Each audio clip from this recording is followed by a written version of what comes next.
எல்லாருக்கும் வணக்கங்க.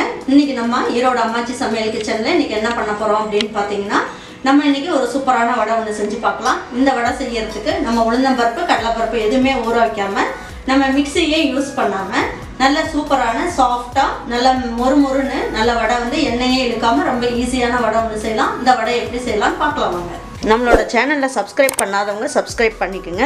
சமையல் குறிப்புக்கள்லாம் உடனே உங்களுக்கு வேணும்னு நினச்சிங்கன்னா பக்கத்தில் இருக்க பெல் பட்டனை அழுத்தி வச்சுக்கோங்க. இது ஒரு 200 கிராம் அளவுக்கு வரும். இது அவள் ஃபஸ்ட்டு நம்ம என்ன பண்ணணும், இந்த மாதிரி ஜலிக்கிற ஒரு ஜல்லடையை எடுத்துக்கலாம்.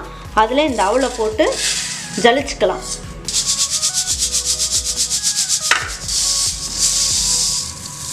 தவுடெல்லாம் பாருங்கள் நிறையா இருக்குது. இப்போ இதில் இருக்க டஸ்ட் எல்லாமே நம்ம இதில் எடுத்துட்டோம். இப்போ வந்து இதை ஒரு பாத்திரத்துக்கு மாற்றிக்கலாம். மாற்றிட்டு இதை தண்ணி ஊற்றி நல்லா அலசி எடுத்துடலாம். நம்ம அவள் வந்து நான் 2 வாட்டி கழுவிட்டேன். இப்போ இந்த அளவுக்கு நல்லா பளிச்சுன்னு ரொம்ப நல்லா வந்துருச்சு பாருங்கள். இது ஒரு 2 நிமிஷத்துக்கு இதில் ஊறட்டும். அவள்லாம் வந்து நல்லா ஊறிடுச்சு. இப்போ நம்ம என்ன பண்ணலாம், நல்லா புழிஞ்சிட்டு போட்டுக்கலாம். இப்போ தண்ணி இல்லாமல் நீங்கள் இதை என்ன எடுத்து போட்டுக்குங்க. இப்போ இது என்ன பண்ணலாம், நல்லா பிசைஞ்சிக்கலாம். இப்போ அந்த தண்ணியை நம்ம வேஸ்ட் பண்ணல. இப்போ மாவு போட்டு பிணையிறதுக்கு நம்ம யூஸ் பண்ணிக்கலாம். 1 கப் அளவுக்கு அவல் எடுத்துருக்கோம். இப்போ இதில் 1/4 கப் அளவுக்கு பச்சரிசி மாவு போட்டுக்கலாம். எந்த கப்பில் எடுக்கிறோமோ அந்த கப்லேயே நீங்கள் வந்து பச்சரிசி மாவு போட்டுக்குங்க. ஒரு 4 ஸ்பூன் அளவுக்கு தயிர் எடுத்து வச்சுருக்கேன். அப்படி உங்களுக்கு தண்ணி வேணும்னு தோணுச்சுன்னா நீங்கள் என்ன பண்ணுங்கள், நீங்கள் ஊற வச்சுருக்கும் போது அதில் இருக்க தண்ணியே நீங்கள் யூஸ் பண்ணிக்கலாம். இதை நல்லா பிசைஞ்சு விட்டுக்கணும். இந்த வடைக்கு தேவையான அளவுக்கு உப்பு போட்டுக்கலாம்.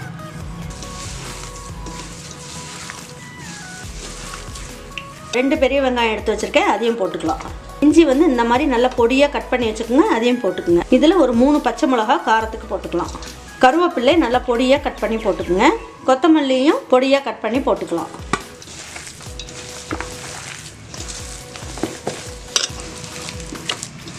இந்த அளவுக்கு நல்லா பிசைஞ்சாச்சு. இப்போ வந்து இதில் என்ன பண்ணுவோம், ஒரு 15 மிளகு இருக்கு இல்லைங்களா, அதை போட்டுக்கலாம். ஒரு பிஞ்ச் அளவுக்கு ஜீரகம் போட்டுக்கலாம்.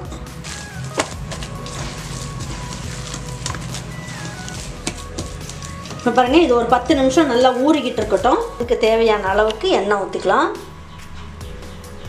இப்போ எடுத்து பார்க்கலாம். இது ஒரு 10 நிமிஷம் நான் அப்படியே நல்லா ஊற வச்சுட்டேன். இங்கே பாருங்கள், நல்ல மாவு வந்து நல்லா சாஃப்டாக நல்லா உளுந்த மாவில் அரைச்சி வச்ச மாவு மாதிரியே இருக்குது பாருங்கள். அவளில் செஞ்ச மாவு.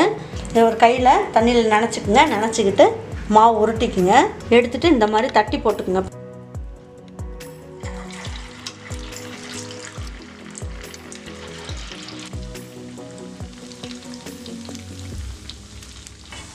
பாருங்கள், சூப்பரான வடை வந்து ரொம்ப அருமையாக வந்திருக்கு. இப்போ சாதா வடை மாதிரியே நீங்கள் என்ன பண்ணலாம், நடுவில் ஒரு ஓட்டை போட்டும் போடலாம். ரொம்ப நல்லாயிருக்கும்.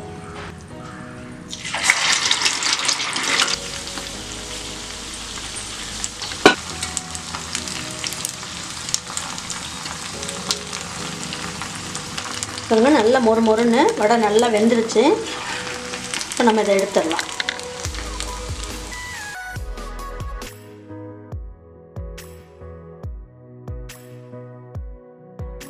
இந்த மாதிரி அவலில் ஒரு வடை செஞ்சுட்டு இதுக்கு ஒரு தக்காளி சட்னியும் ஒரு தேங்காய் சட்னியும் வச்சு சாப்பிட்டோம்னா ரொம்ப நல்லாயிருக்கும். இந்த வடை வந்து ரொம்ப நல்லா மொறுன்னு ரொம்ப அருமையாக வந்திருக்கு. வீட்டில் வர கெஸ்ட்டுக்கெல்லாம் நீங்கள் இதை செஞ்சு கொடுங்க. கண்டிப்பாக உங்களை பாராட்டிட்டு போவாங்க. அந்த அளவுக்கு ரொம்ப அருமையான டேஸ்ட்டில் ரொம்ப நல்லாயிருக்கு. கண்டிப்பாக உங்கள் வீட்டில் நீங்கள் இதை செஞ்சு பாருங்கள். செஞ்சு பார்த்துட்டு உங்களுக்கு பிடிச்சதுன்னா லைக் பண்ணுங்கள், ஷேர் பண்ணுங்கள், சப்ஸ்கிரைப் பண்ணுங்கள், மறந்துடாமல் கமெண்ட்ஸ் பண்ணுங்கள். தேங்க்யூ ஃபார் வாட்சிங் ஈரோடு அம்மாச்சி சமையல். தேங்க்யூ.